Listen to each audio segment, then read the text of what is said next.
আমার জীবনটা তোমাদের কথা ভেবে একা কাটিয়ে দিয়েছে। সেই তোমরা আমাকে ভুল বোঝো। I can't stay alone anymore. আমি যদি বিয়ে করতে চাই তাতে তোমার আপত্তি কেন?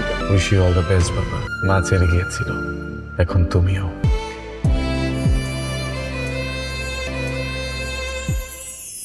চুপচাপ, তুম শান্ত, মায়া ঘেরা চোখ, চাহনিতে অভিযোগ। Okay, that's great. Excuse me, what is your problem? Why you are looking back? Sorry sir. For next time, right? That's great. Okay, would you please tell? তুমি কি পাগল হয়ে গেছো? তুমি কি আমাকে মেরে ফেলতে চাও? প্রতিদিন না করতে পারবে কাজ কি মারো? আমার ব্যক্তিগত লাইফে আমি কেন ইন্টারফেয়ার পছন্দ করি না? এই মেয়ে তো থ্যাংক ইউ মা। আমার তো খুব ভালো লাগছে যে আমার মেয়েটা নতুন করে বাঁচতে শিখছে। জীবনে চলার পথে আমাদেরকে প্রতিনিয়ত বিভিন্ন ধরনের যুদ্ধ ফেস করতে হয়। অতীত নিয়ে এত ভাবিস না তো। অতীত নিয়ে ভাবি না মা, অতীতের বিভীষিকাময় ঘটনাগুলো মনে পড়লে কেমন যেন লাগে। শরীরের বিভিন্ন জায়গায় ক্ষত চিহ্ন দেখলে শরীরের ভেতর না শিউরে ওঠে মা। সেজন্যই তো বাবা মা হিসেবে তো পরাজয়।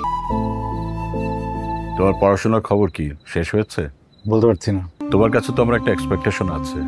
সবার প্রতি এক্সপেকটেশনস থাকে। তোমাকে কিছু বলিনি, মাকে কিছু বলিনি। তোমাদের ইচ্ছে হচ্ছে বিয়ে করেছো, তোমাদের মনে হয়েছে তোমাদের বাচ্চা দরকার, বাচ্চা নিয়েছো। তোমাদের মনে হয়েছে তোমরা একসাথে ভালো নেই, ডিভোর্স দিয়েছো।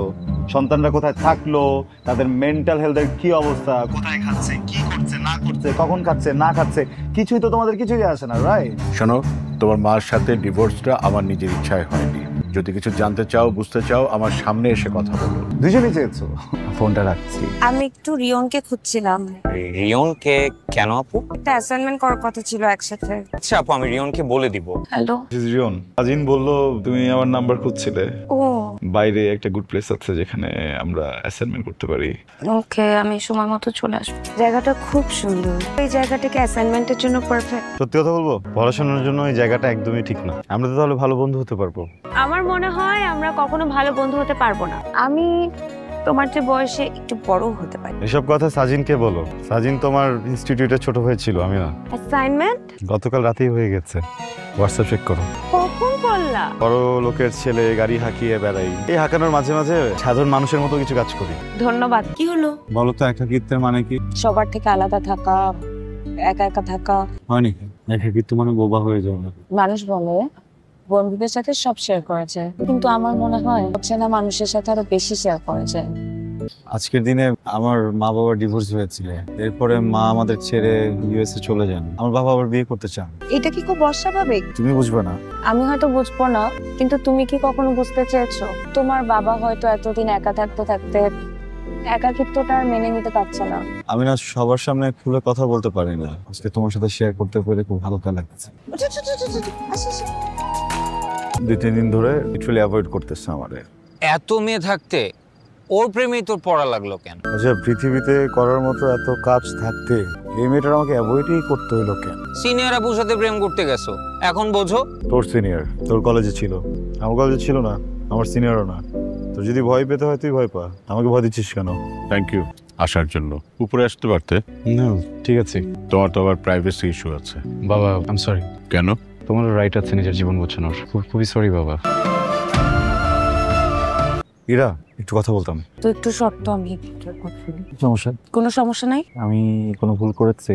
কিচ্ছু করো নাই। এড়িয়ে চলার মানে কি? রিয়ন, তুমি খুব আবেগী হয়ে যাচ্ছ। মানুষ আবেগপ্রবণ হবে, এটাই তো স্বাভাবিক, তাই না? কিন্তু আমি আমার আবেগকে মেরে পুঁতে ফেলেছি রিয়ন। আমি বিয়ে করেছিলাম রিয়ন, আমার এখন ডিভোর্স হয়ে গেছে। কিন্তু এই ভালোবাসা সারা জীবন থাকতে চাই এগুলো বলে আমি একবার এই কাজ করেছি। আমার কাছে এটা এখন আর ভালোবাসা না, আমার কাছে এটা একটা ভয়। আমার এক্স হাজব্যান্ড প্রতিদিন ড্রিঙ্ক করে এসে আমাকে মারতো। গায়ের ক্ষত হয়তো এখন আর নাই, কিন্তু মনের ক্ষতটা তো এখনো আছে। আমি তোমাকে এত দূর পর্যন্ত পুশ করতে চাই না। পৃথিবীতে প্রত্যেকটা মানুষের জীবনে কম বেশি কষ্ট আছে, এরা। কিন্তু এই প্রেম ভালোবাসা আমাকে দিয়ে আর হবে না। রিয়ন, আমার চাকরি হয়েছে চট্টগ্রামে, আমি কাল চলে যাব। ঢাকা তো ভালো জব হবে, এত দূরে যাওয়াটা কি জরুরি? হ্যাঁ জরুরি। আমাকে বলার কি দরকার ছিল? আমি তোমার কে? তুমি আমার কেউ না। আমাদের সম্পর্কটার কোনো নাম দেওয়া হলো না। সব সম্পর্কের নাম হলো না। যেও না প্লিজ। বেঁচে থাকার কারণটা হারাই ফেলবো, প্লিজ তুমি যেও না। ইরা আমি প্লিজ। ইরা, আমিও তোমাকে ভালোবাসি রিয়ন।